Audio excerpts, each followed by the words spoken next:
Hello नमस्कार। तो कैसे हो आप सभी। स्वागत है आप सबका आपके अपने YouTube channel him study group में। तो आज आपके लिए हम एक और मॉक टेस्ट जो है वो लेके हाजिर है, जिसमें कि आपका रहेगा HPGK रहेगा और इंग्लिश ग्रामर रहेगा।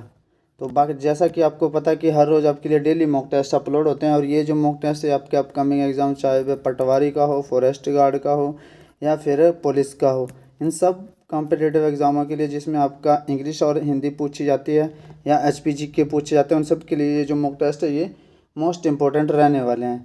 तो हर रोज़ मॉक टेस्ट जो है शाम को 7:30 बजे अपलोड होते हैं। अपने टाइम से जो वीडियो को वॉच आउट कर लेना है, और आप हमारे टेलीग्राम चैनल से भी जुड़ सकते हैं, जिसका लिंक जो डिस्क्रिप्शन बॉक्स में दे रखा है। तो ज़्यादा टाइम लेते हुए स्टार्ट करते हैं आज का फर्स्ट क्वेश्चन।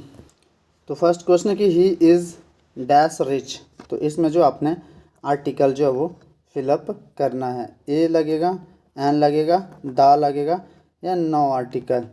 तो ही इज़ रिच, तो रिच क्या है यहाँ पे, एडजेक्टिव है, ठीक है, विशेषता बता रहा है, किसी बंदे की विशेषता बता रहा है, ठीक है। एडजेक्टिव, और एडजेक्टिव कैसा है, सब्जेक्ट कॉम्प्लीमेंट वाला, ठीक है, कॉम्प्लीमेंट वाला ये, क्योंकि ये ही के बारे में बता रहा है कि वो कैसा है। और इस जो यहाँ पे ये हेल्पिंग वर्ब नहीं है, लिंकिंग वर्ब है। ये पिछली वीडियो में आपको एक्सप्लेन कर दिया कि ही जो यहाँ पे लिंकिंग वर्ब है, हेल्पिंग वर्ब नहीं है। हेल्पिंग वर्ब तब बनती है जब आगे जो वो आपकी मेन वर्ब लगी हो, ठीक है, तब बनती है आपकी ये helping verb.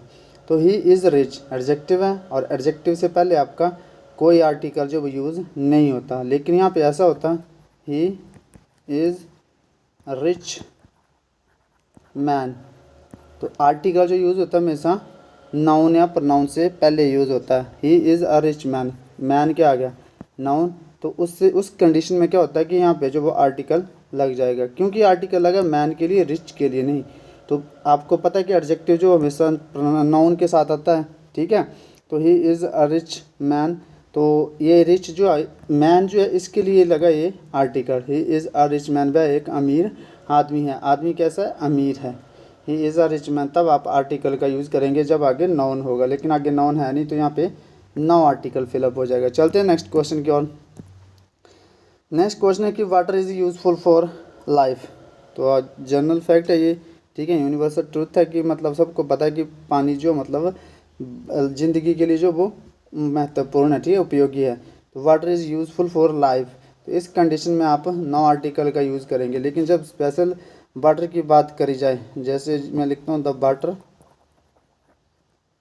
Of this river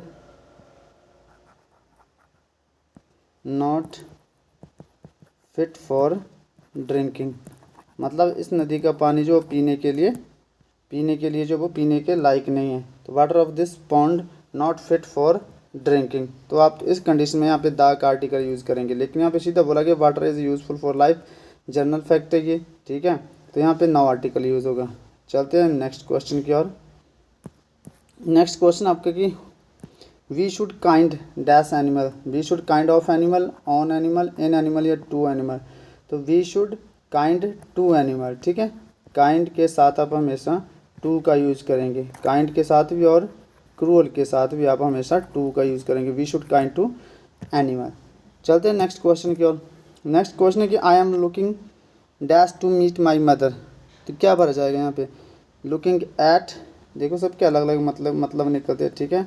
look at होता है देखना, ठीक है, किसी को देखना, सिंपल सा कोई विजिट करना किसी की तरफ तो देखना, सिंपल सा, तो look at. Look after, look after सबको पता है, पिछली वीडियो में बताया था। लुक आफ्टर होता है देखभाल करना, किसी चीज़ की देखभाल करना, ठीक है। लुक कौन होता है, मतलब लुक कौन होता है, किसी को रिगार्ड देना, ठीक है, किसी को रिगार्ड देना, सम्मान देना। लुक फॉरवर्ड, तो लुक फॉरवर्ड क्या होता है, लुक फॉरवर्ड होता है उत्सुकता से किसी का इंतज़ार करना।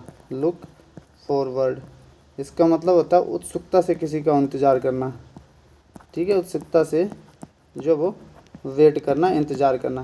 तो यहाँ पे बोला गया कि I am looking forward to meet my mother, मैं अपनी मिलने के लिए मतलब उत्सुक हूँ, अपनी माता जी से मिलने के लिए उत्सुक हूँ। I am looking forward to meet my mother, मैं अपनी माता जी से मिलने के लिए उत्सुक हूँ। चलते हैं नेक्स्ट क्वेश्चन की ओर।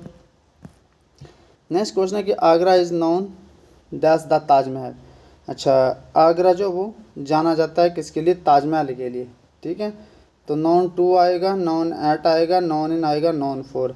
तो यहाँ पे एक कंसेप्ट है वो ध्यान से समझना। जैसे नाउन, नाउन के साथ टू भी आता है, नाउन के साथ फोर भी आता है, ठीक है। जैसे हम किसी के नाउन होते हैं तो कोई किसी से परिचित होता है तो उस कंडीशन को क्या बोलते हैं हम, उसको बोलते हैं he is known to me. वह मेरा जानना, किसी को जानना, सिंपल भाषा में किसी को जानना, ठीक है। और किसी चीज़ के लिए प्रसिद्ध होना, उसके लिए क्या, किसी चीज़ के लिए प्रसिद्ध होना, उसके लिए फोर लगता है।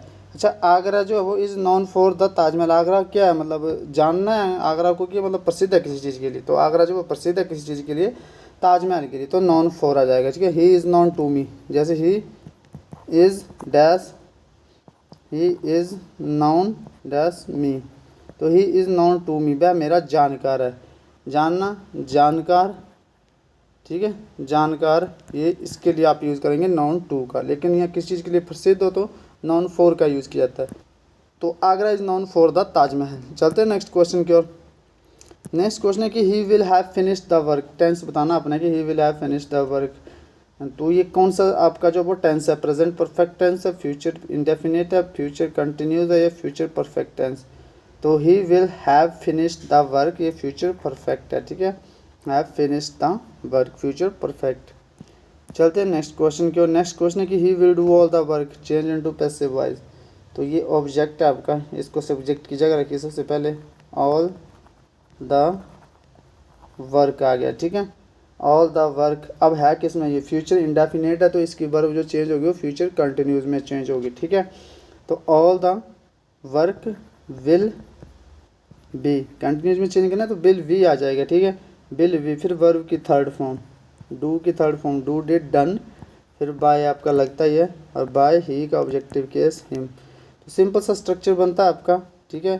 सबसे पहले ऑब्जेक्ट आता है, फिर आपकी हेल्पिंग वर्ब जो भी होगी, ठीक है, वो आएगी, फिर आपका बी आएगा, फिर आपका वर्ब की थर्ड फॉर्म आएगी, फिर बाय एज इट इज़ जैसे होता है, फिर आपका सब्जेक्ट, ठीक है, और सब्जेक्ट का objecting case. All the work will be done by him.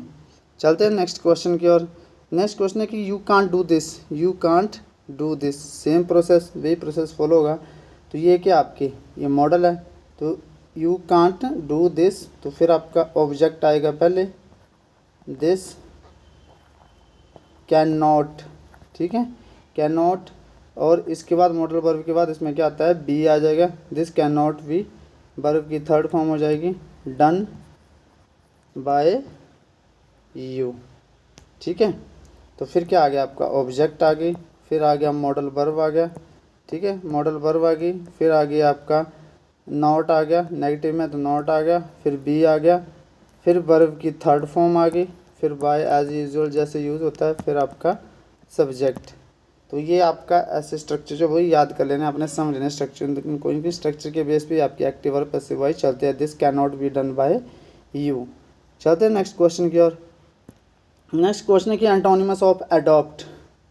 Adopt का एंटोनिमस बताना है आपने, ठीक है। अडॉप्ट होता है गोद लेना, ठीक है, गोद लेना इसका सिंपल सा मतलब होता है। एक होता है अडाप्ट, ADAPT, अडाप्ट, ए होता है, इसका मतलब होता है किसी चीज़ में अपने आप को ढाल लेना, ठीक, किस चीज़ में अपने आप को ढाल लेना उसको बोलते हैं अडाप्ट।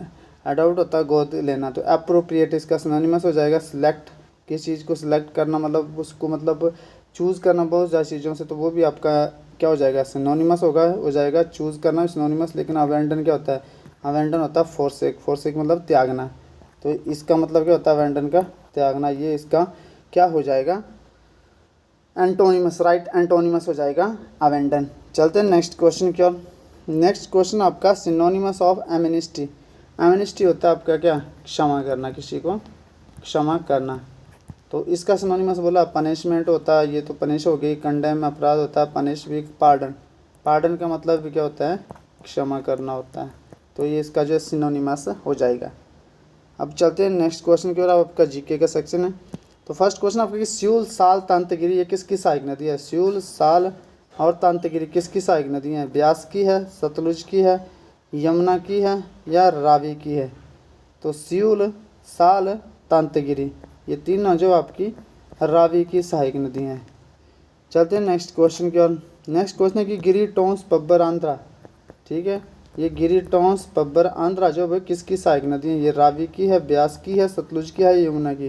तो गिरी, टोंस और पब्बर, आंध्रा, ये जो आपकी आंध्रा ये, ठीक है, आंध्रा ये जो किसकी सहायक नदी हैं? ये सारी आपकी यमुना की सहायक नदी है, यमुना की। और गिरी गंगा, इसको गिरी को गिरी गंगा के नाम से भी जाना जाता है, ठीक है। तो ये सब किसकी? यमुना की सहायक नदी हैं। चलते हैं नेक्स्ट क्वेश्चन की ओर।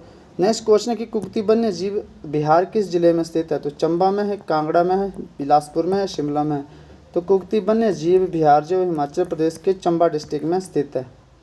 चलते हैं नेक्स्ट क्वेश्चन की ओर। नेक्स्ट क्वेश्चन है कि क्यास वन्य जीव बिहार किस जिले में स्थित है? कंवर हो गया, क्यास हो गया, ठीक है, कंवर हो गया आपका, क्यास हो गया, कोखन हो गया, मनाली हो गया, सैंज हो गया, तीर्थन हो गया। ये सारे आपके वन्य जीव अभयारण्य जो वो हिमाचल प्रदेश के कुल्लू डिस्ट्रिक्ट में स्थित है, ठीक है, कुल्लू डिस्ट्रिक्ट में ये स्थित है सारे वन्य जीव अभयारण्य। चलते हैं नेक्स्ट क्वेश्चन की ओर। नेक्स्ट क्वेश्चन है कि किन्नौर में स्थित लिप्पा आश्रम वन्य जीव विहार प्रमुख रूप से किसके लिए प्रसिद्ध है? तो ये भालू के लिए प्रसिद्ध है, ठीक है, याक के लिए प्रसिद्ध है, तेंदुआ के लिए प्रसिद्ध है, या हिरन के लिए? तो ये जो प्रसिद्ध है वो है याक के लिए। तो याक इसका राइट आंसर हो जाएगा। तो ये था आपका आज का सेशन। आई होप आपको सेशन पसंद आया होगा। तो मिलते हैं नेक्स्ट सेशन में, तब तक के लिए जय हिंद, जय भारत।